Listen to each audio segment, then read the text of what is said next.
We have a question from Noah. I was wondering if you had any insight how the late great Jack LaLanne trained, both to get a muscular physique and for extreme endurance. I wouldn't say Jack LaLanne was ever what most people consider extremely.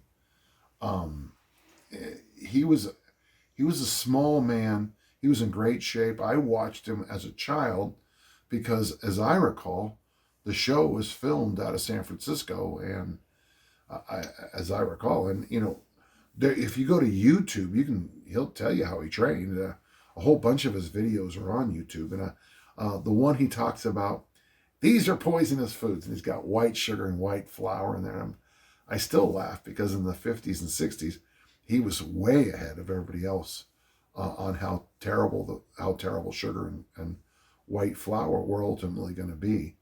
He would get mad at candies and cakes and pies.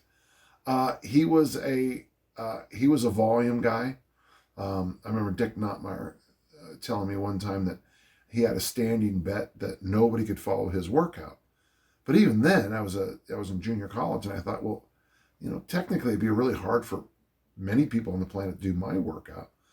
Throw the discus throw the discus, run hills, snatch and clean and jerk these loads, front squat that load.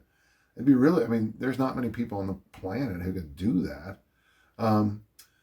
As I understand it, Jack was very good at endurance because he was very good at endurance. That's what he focused on.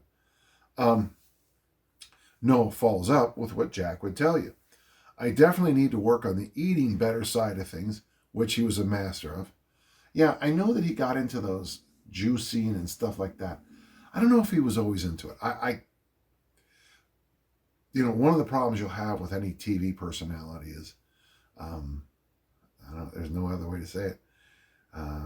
They're in it for the money, and there's nothing wrong with that.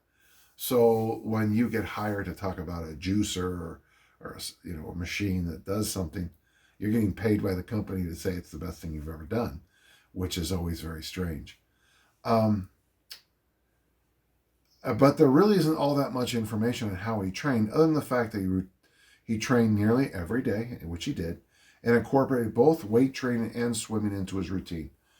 There is an article somewhere that actually does, and I want to say it's like Time or Newsweek. It was a normal, magazine. It wasn't Strength and Health or one of the muscle magazines that went through his training, and it was calisthenics and swimming. And as I recall, he actually did some calisthenics while swimming, so he kind of did that.